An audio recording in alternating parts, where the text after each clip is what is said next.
Okay, hi guys, and welcome back to the channel. And today we have another DVD set stroke collection that I've got. This time sort of kind of following on from when I did a recent video called The Best of British, which was a video about a DVD label which released lots of classic black and white British movies.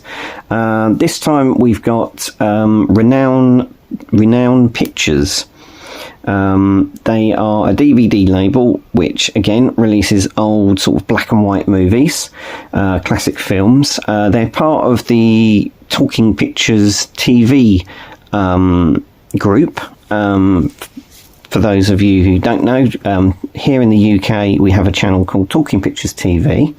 I think they've been going about 10 years now, and they show all vintage films, vintage TV shows, and newsreels, basically anything vintage and film wise they show it. And through their video label Renown Pictures, they release some of the films they have the licensing to. And the first group that we've got is a group of the sort of 1930 serials, and sort of mini movies which every week you could go to the cinema, see a 20-minute chapter, end up with a cliffhanger, and then you'd have to go back the following week to find out what happened to our heroes and maybe how they got out of that scrape. So we'll have a look at those first, and then I'll get on to the pile of films which I've managed to accumulate through various trips to charity shops. Right, so okay, first of all, the serials. First up, we'll go in reverse order. So this is volume 5, and it's The Phantom Empire, starring Gene Autry, famous cowboy hero. And this is actually a mixture of Western and sci-fi. It's basically about Gene Autry, who runs a ranch, and within the land that he has his ranch on, they discover an underground futuristic city, complete with ray guns, robots, futuristic television and elevator tubes. So quite a mixture there of Western and sci-fi. So bit of a strange one. I've never seen this one. Back in my childhood, BBC Two used to show quite a lot of serials like King of the Rocket Men and Zorro's Fighting Legion and various other ones, and got to see quite a number of these serials as a kid. But this one, Phantom Empire, I haven't seen, so it sounded quite interesting. And Talking Pictures TV, whose logo there appears on the back of there with all the information, so if you want to sort of freeze that, if I just move my finger out of the way, you'll be able to see their channel numbers if you're here in the UK and want to discover Talking Pictures TV. They also have like a streaming service called Encore, where you can catch up on films and TV shows. This came to me in a group, or in fact all of these were in a bundle, and they'd sent me a catalogue and there was a special deal going on, so I picked these up, particularly as that was one I hadn't seen. Another one I hadn't seen, number 4 in the series, is The Phantom Creeps with Bela Lugosi. I think this is a mad scientist one. Here we go. Bela Lugosi stars as mad scientist who attempts to rule the world by creating various elaborate inventions. So probably a little bit sort of run of the mill with regards to the trope there for the story, but having the extra sort of bonus of having horror icon Bela Lugosi in it probably helped sell that one back in its day. So looking forward to that. Then we've got a bit of comic book action here with The Green Hornet Strikes Again. 15 episodes for this one. That's volume 3. and The Green Hornet Strikes Again, 15 episode 1941 for this one, based on the Green Hornet radio serial. So that'll be interesting to have a little watch of. And as you can see, these are still sealed. I bought them some time ago, but I haven't had chance to see them. And last but no means least, we have Radar Men from the Moon, which I think is the second one in the sort of King of the Rocket Men series. King of the Rocket Men was the first one, and that introduced the character with the helmet and the jetpack. And I think Radar Men from the Moon is the second one that they did. This is volume 2 in the Renown Pictures set. I can't remember what number 1 is, so I'll try and find that out and post a picture of that. Unfortunately, when I bought this, as I said, in the set, I didn't have at the time, but now do. I've recently bought the in-print adventure box set, which I think is number 4, which actually has all of the King of the Rocket Men serials together in a nice presentation box. Right, sorry about that. Just as I was actually doing my video, my phone froze up because somebody walked past with some form of electronic device and jammed my phone up and interrupted me recording this video whilst my phone tried to pair to their device. So I have no idea what happened there, but okay, I think I was just finishing talking about Radar Men from the Moon and King of the Rocket Men, and just mentioning obviously about picking up the in-print box set, which they did fairly recently, which collected the whole group together. And what I'll try and do is add a picture of that here on the screen so you can see the in-print box set that reprints the whole of the series of the King of the Rocket Men serials. As I previously said, I'll also try and put up a picture of what volume 1 was of the Renown Pictures series. Okay, so that was number 2. 3 with Green Hornet Strikes Again, 4 with the Phantom Creeps, and number 5, the Phantom Empire with Gene Autry. Okay, so that was those, and now I'll just go through quickly and briefly on the Renown Pictures films. Okay, back in a mo. Right, okay, and now we'll take a brief look and run through of the Renown Pictures DVD collection that I've managed to acquire. And first up we have Tinker, strikingly filmed entirely on location in the mining communities of Durham. 1949 drama documentary tells the story of young mining trainee. Tinker, a gypsy son, runs away and joins the mining school. Okay, there we go.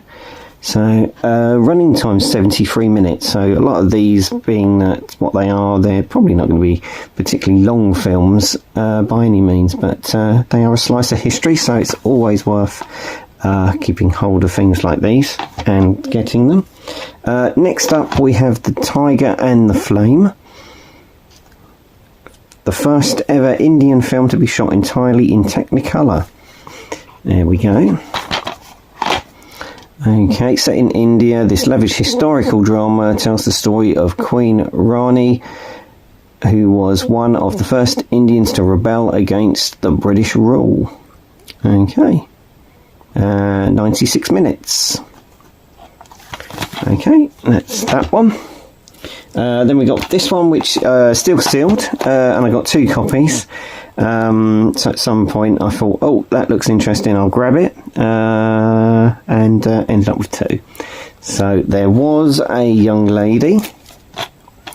In this comedy, a diamond merchant secretary gets fired by her new boss for being too efficient. She ends up kidnapped by jewel thieves, and the clever hostage soon convinces the crooks that she is with them. and joins the gang.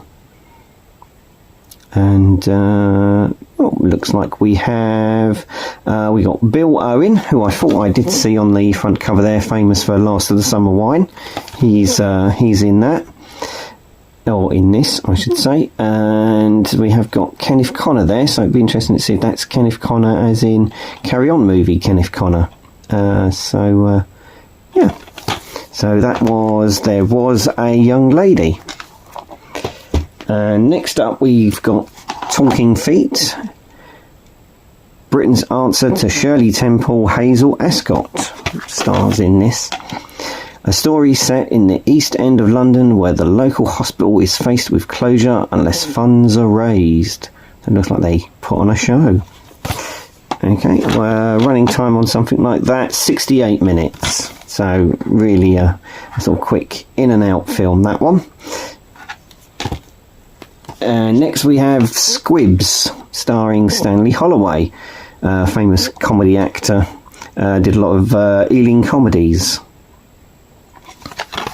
And Betty Balfour returns in the role of Squibs, a character that made her famous in the silent film era.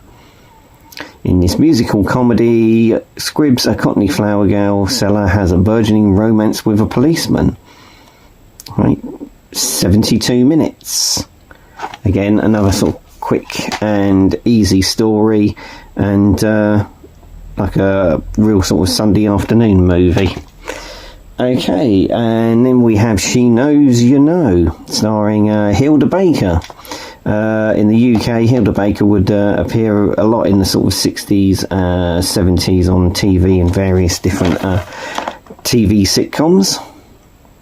Hilda Baker plays mother of a working class family. She and her husband have a bright but dull son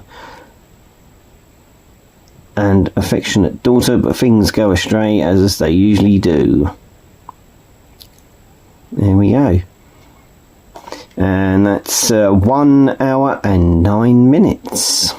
And has Alfred Burke in that, I can see, who's quite famous for being in a TV series, which actually does get shown on Talking Pictures quite a lot, called Public Eye.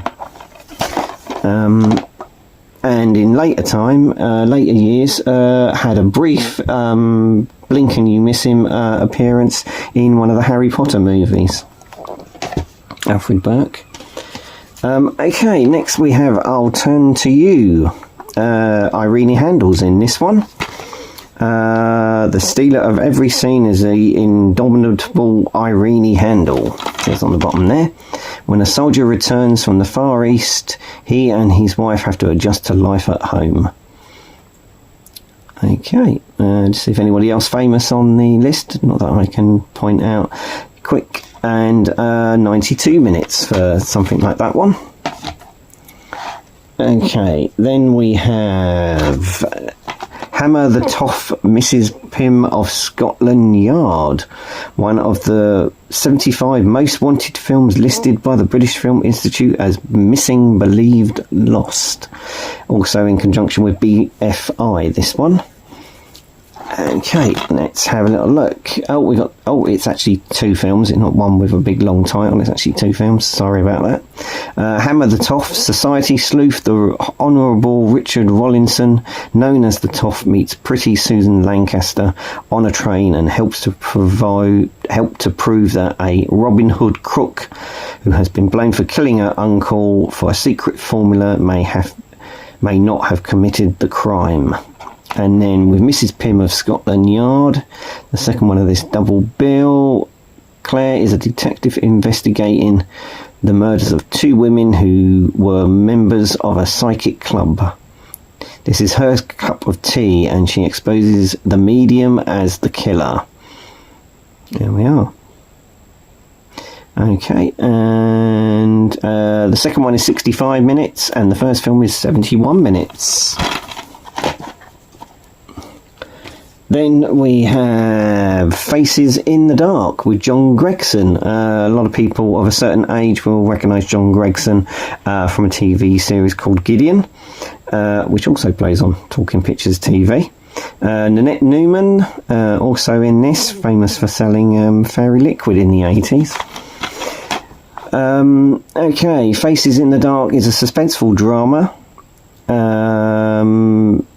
Richard Hammond owns a factory, and on the very day his wife Christine is coming to his office to tell him she wants a divorce, he is accidentally blinded during an experiment. Okay, there we go. That's only 81 minutes long, that one. See if anybody else's name jumps out at me. Not too quickly. Okay, Dusty Emerin. I probably mispronounced that, but then I'm not the best red person in the universe. Margaret Rutherford's debut performance in this one. Master Forger Jim Kent, returning from home from Wormwood Scrubs, finds his equally crooked nephew Gilbert has been into committing the same crime. Kent appoints himself the task of protecting his nephew from the Alpine International counterfeiting gang. And yeah, there we go. Margaret Rutherford is in there. And yeah, there we go. That one is 82 minutes. Okay. Then we have Clash by Night with Peter Sallis, who could very well be Peter Sallis as in Wallace and Gromit, and also Last of the Summer Wine as well. A prison bus en route to jail is hijacked by a gang determined to free their leader. Before they make their escape, the gang lock all of the other prisoners and guards in a barn doused with petrol. This one, I've actually seen this. I've seen this on Talking Pictures TV. They've actually played this one themselves. Running time 73 minutes. So yes, it is that Peter Sallis from Last of the Summer Wine, because yeah, I remember seeing him in this. And yeah, I actually liked this one. This one actually was a very good film. Where it was a nice little thriller, that, and so only 73 minutes long. So that one was actually really, really good. I remember that one when it was on. Then we have Cat and Mouse, 1976. Okay, based on a book by Michael Halliday, this British suspenseful thriller tells the story of Anne Colby, the daughter of a convicted and executed killer. She believes she has murdered blackmailer Hilton Edwards, who wants some diamonds that her father stole. Okay, yep, there we go, and yeah. Have a little watch of that at some point. Oh, that one's only 76 minutes. Okay, and lastly, in the Renown Pictures collection that I've managed to find over sort of the last sort of year or so, we have Broken Blossoms. Hour and 24 minutes. The spiritual and peace-loving Chen resides in London, where he teaches Buddhist concepts. He is attracted to the beleaguered Lucy Burrows, whose prize fighter father beats her persistently. When Chen rescues Lucy from one of her father's attacks, the boxer sets out to revenge himself on the foreigner, as it says here on the back of the case. There we go. So that's the collection of Renown films that I've managed to put together, as I say. We've got various different sort of social dramas there, crime dramas, and various other movies. Let me know if there's any there that you would watch if you caught these on television, or indeed let me know any here that you wouldn't watch and why. At the end of the day, they're all a document of British cinema, so it's nice to sort of save films like this and keep them alive. Thank you for watching the video and bearing with me with a few of the technical hiccups that we had along the way. And please like, subscribe to the channel if you want to see more videos like this. Again, leave a comment below, hit the notification bell of course, so you'll know when I do some future videos, whether they be DVD related, whether they be comic book related, or any other pop culture stuff that I have in my collection. Thank you very much, take care, see you soon, bye.